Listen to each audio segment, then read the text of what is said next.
Hi, hello again, it's Graham at Aero Grey, another video from me. I hope you're all doing okay.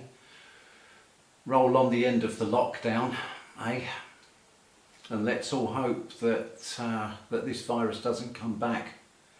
I've got a horrible feeling it's going to. Anyway, right, I was going to do a couple of things with you today. I was going to look at different training techniques or teaching techniques. Well, primarily my own, and I also wanted to have I wanted to dip our toes into the murky waters of aviation English language proficiency testing. I'm not sure if we're going to have time to do both on one video, so we'll see how it goes. We will play it by ear. We will suck it and see. Idioms. Right, let's begin with I'm going to talk about, I've got to be careful what I do here, I think, but I'm going to mention a training segment, a part of the training which is used in Europe. I'm not going to say which company that actually does the test, but a part of the training involves the candidate is given a text, okay? So they're given a text, it's a short story, and I have researched these stories, and they're all authentic, so they've all happened, so they're genuine. So they get a text, they have a look at it, they've got I think 2 or 3 minutes to have a look, and then they have to give the story in English. Now then, for those who are not familiar with language testing in aviation, the actual parts of the test, the things the examiner is looking for and listening for, there's 6 parts. They're basically listening for grammar, vocabulary, fluency. They're listening for comprehension, of course. They're listening for pronunciation and interaction. Now obviously when somebody's got a text and they're just reading you the story, there's no interaction, it's a monologue. So we can't test that. And we can't actually test for comprehension because this is a written text. It's not an oral question. It's not oral, not oral, oral, alpha uniform. So it's not actually something that's spoken. It's not a question, a verbal question. So there's 2 elements that we can't actually test for. However, the things that I am really hot on with these is grammar, vocabulary, pronunciation, fluency. So I'm looking at a guy or a girl being able to tell me a story in English, and basically they're going to paraphrase what they've read. And paraphrasing is important because as pilots and controllers, when the standard phraseology is no longer applicable or sufficient, so in the event of an issue or a problem, then plain English takes over. This is where you need paraphrasing, because if you don't know the words for something, you need to explain what you mean. And these stories are very good at this. Now, one of the stories is about a cabin crew. Oh, no, it's not. It's about a passenger who is taken ill during a flight. So the passenger actually collapses. Maybe a cardiac problem. Can't remember. Doesn't really matter. At the end of the text, there's then a question and answer session. So there's Q&A, and the examiner will ask the question, is this type of event commonplace? First of all, what's commonplace? Common? Does it happen often? Is it a common event? Now, a lot of the answers that you'll get could be something like, no, I don't think so. No, I don't think so. 5 words. Or no, It's not common. 4 words. Now this is sounding more like an IELTS, short answers. You know, with the IELTS testing and training, there's a whole section on short answers, like, are you married? No, I'm not. Do you like pizza? Yes, I do. Have you got a car?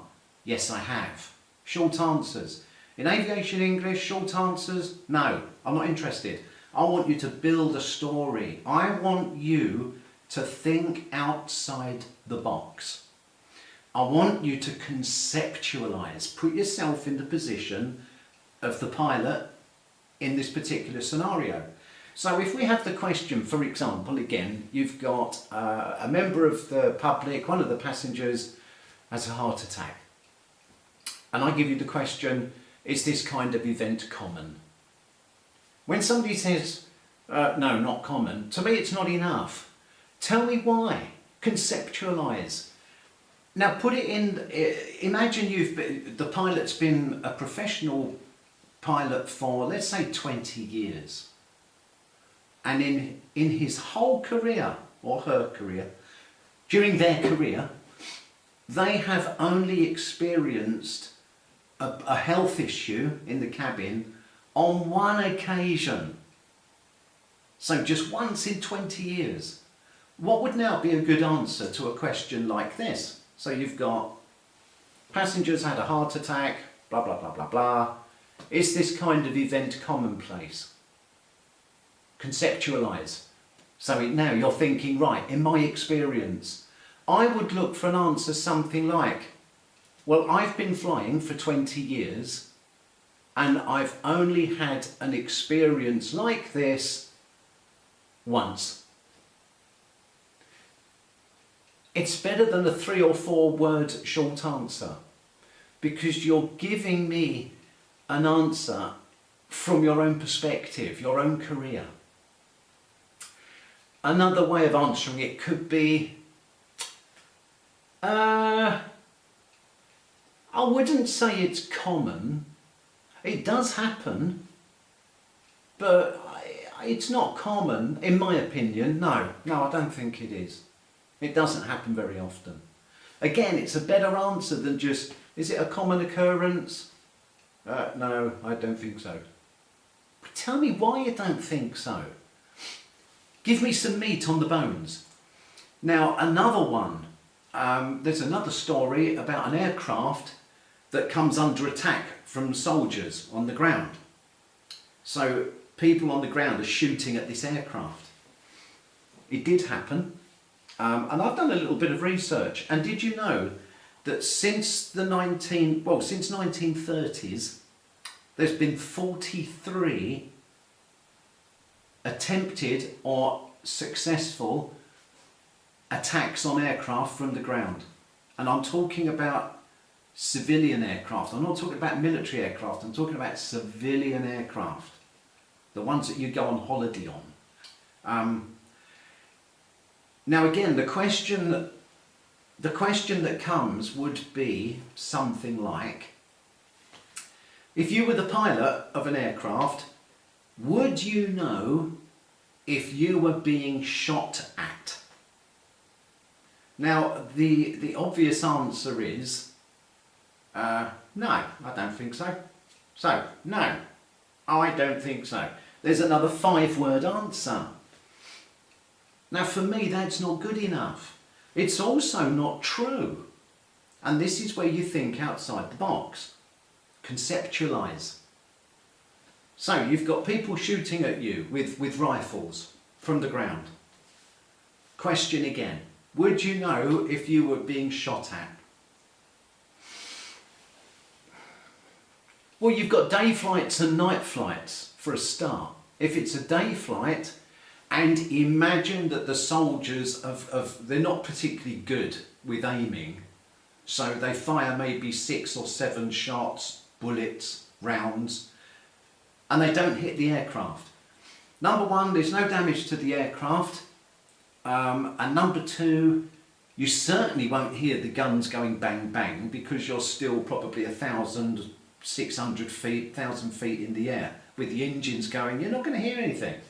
So during the day, Would you know if you're being shot at?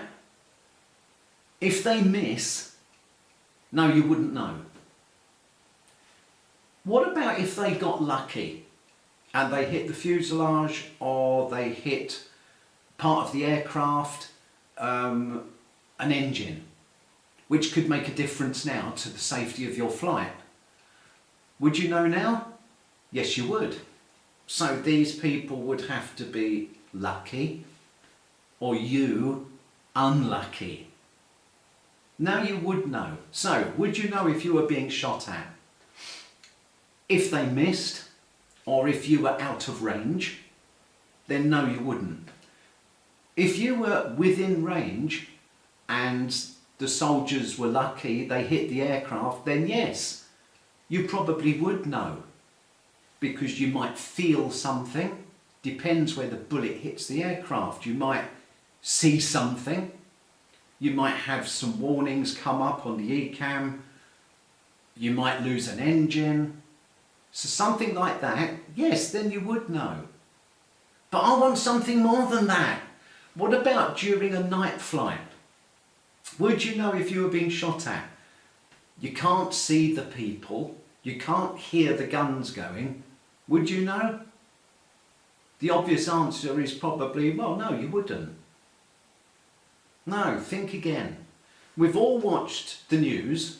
You know, the original Gulf War, it was on all the TV channels, and you saw all these different streaks of light going into the sky at night. What is that? What makes those lines? It's called tracer bullets or tracer rounds. Another word for a bullet is a round. Well, you don't have to know the word tracer. This is where you're going to paraphrase. So you would say, you know, sometimes when guns are firing or when they shoot bullets or shells, if it's a big one, it's a shell, smaller one, bullet. They sometimes leave like light, a line of light. Well, that is a tracer round. It's so the people shooting, they can see where the bullets are going. That's what they use to see where the bullets are going. So they know if they're aiming too low, too high, whatever. Now, bearing in mind, sometimes a lot of pilots are ex-military pilots. They will probably know what these things are called anyway, but maybe not in English. Now, you do, by the way, they're called tracers.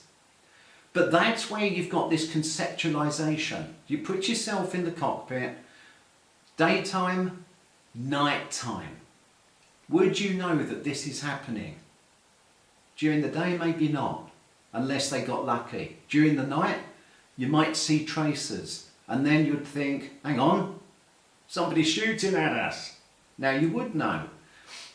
For an examiner, listening for an answer with all that detail, that's not level 4, that's 5.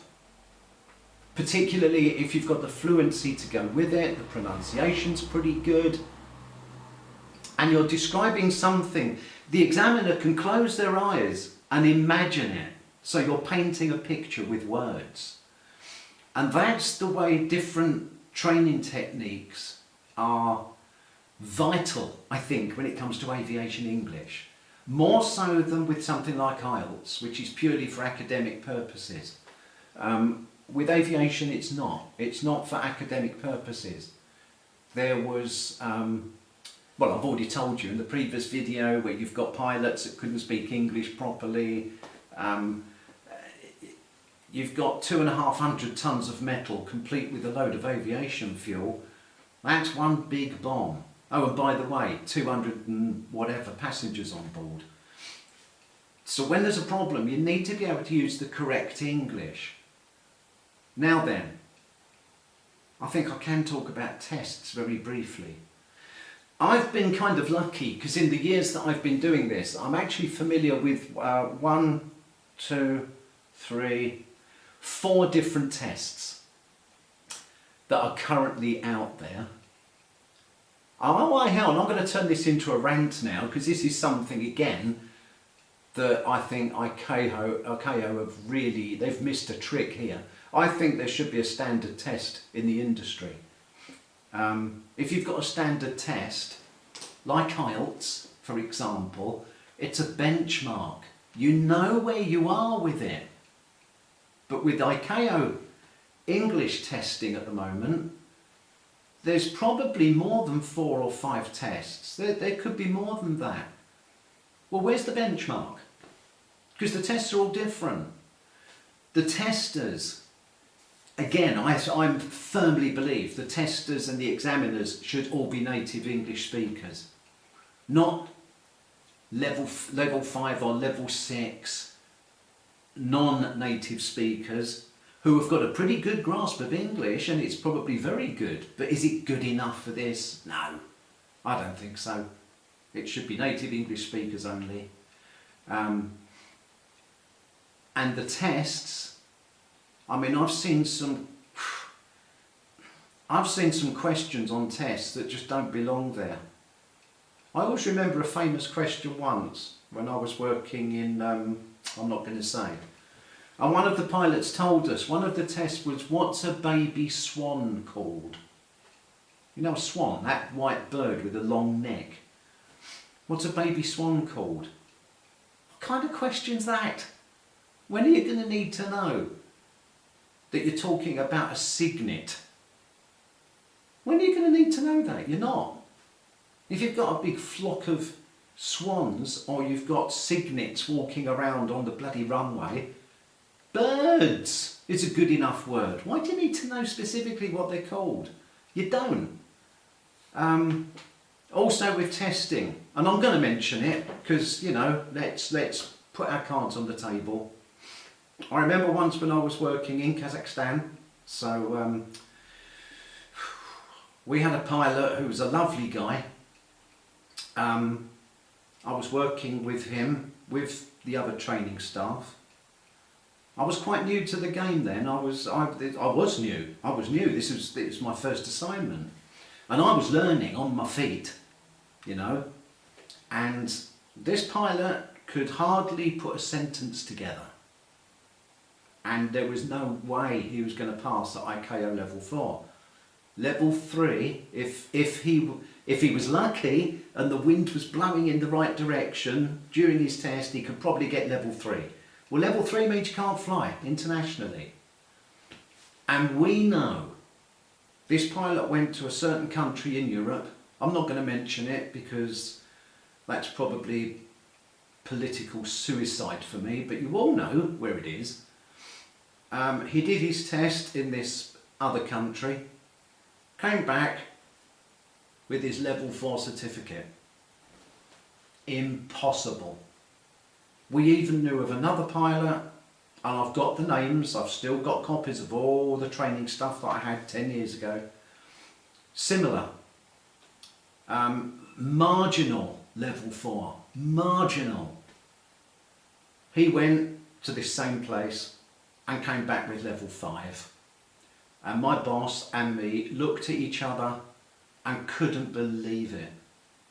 Could not believe it.